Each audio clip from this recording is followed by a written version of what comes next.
নমস্কার বন্ধুরা, মল্লিক বাড়ির রান্নাঘরে সকলকে স্বাগত। আজ আমি বানিয়ে দেখাবো ভেজ পকোড়া। গরম গরম খেতে খুবই ভালো লাগে চা কফির সঙ্গে। আসুন তাহলে আমি কি করে তৈরি করছি সেটাই আপনাদের সঙ্গে শেয়ার করি। ভেজ পকোড়া তৈরি করবার জন্য আমি প্রথমেই নিয়ে নিয়েছি কিছু ফুলকপি, টুকরো টুকরো করে কেটে নিয়েছি। এখানে আছে ক্যাপসিকাম কুচি, একটা আলু কুচি, আর এখানে গাজর কুচি। এখানে নিয়েছি আমি স্প্রিং অনিয়ন, আর এখানে নিয়েছি বিনস কুচি। সব কিছু একটা পাত্রের মধ্যে আমি ঢেলে নেব।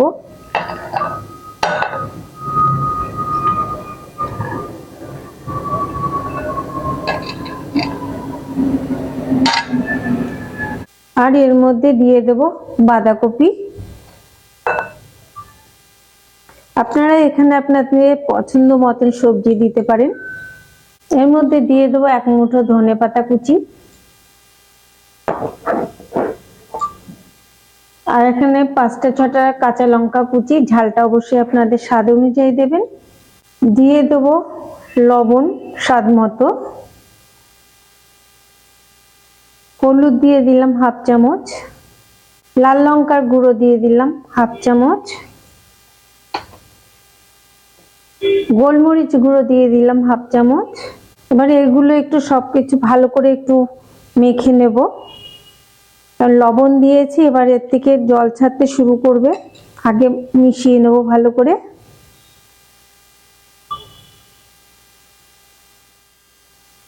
ভালো করে মেখে নেবার পর এর থেকে জল ছাড়তে শুরু করেছে।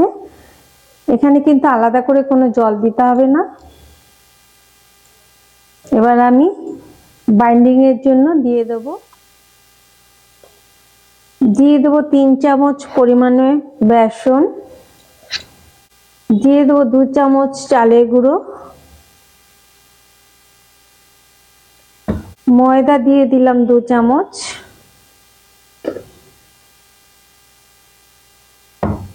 আর 1 চামচ দিয়ে দিলাম কর্নফ্লাওয়ার, দিয়ে দিলাম 1 চামচ পরিমাণে চাট মশলা। এই চাট মশলাটা দিলে একটু স্বাদটা ভালো হয়। আর দিয়ে দিলাম 1 চামচ পরিমাণে আদা রসুনের পেস্ট। চাইলে আপনারা রসুনটা যদি না দেন আর শুধু আদা বাটাও দিতে পারেন। হাফ চামচের মতন আমচুর পাউডার, আর 1/4 চা চামচ দিয়ে দিলাম বেকিং সোডা। এবার সবকিছু দিয়ে আমি একটু ভালো করে মেখে নেব।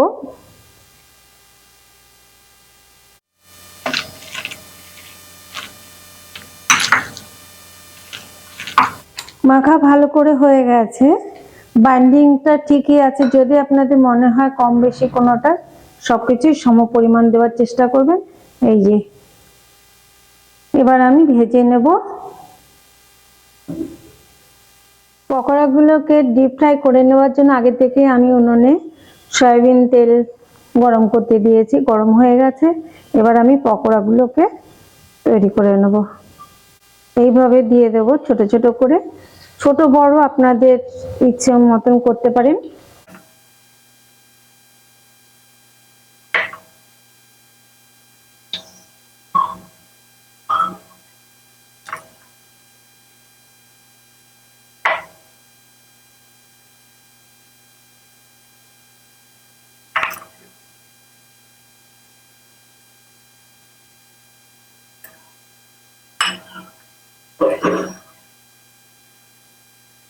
আঁচটা আমি মিডিয়ামে দিয়ে ভাজবো।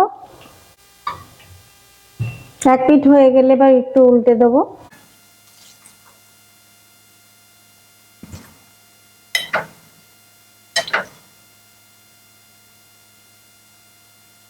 আঁচটা কিন্তু মিডিয়ামে রেখে ভাজতে হবে, কারণ সবজিগুলো সিদ্ধ হতে সময় দিতে হবে।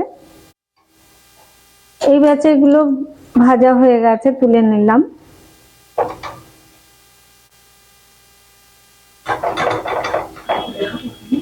এবার পরের ব্যাচেগুলো ভেজে নেব।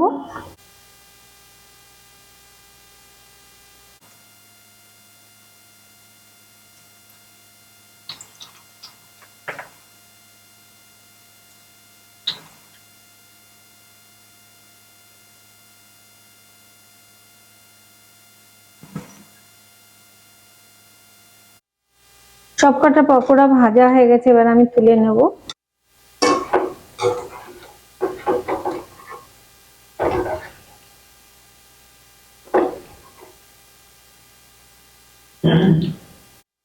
তৈরি হয়ে গেল গরম গরম ভেজ পকোড়া।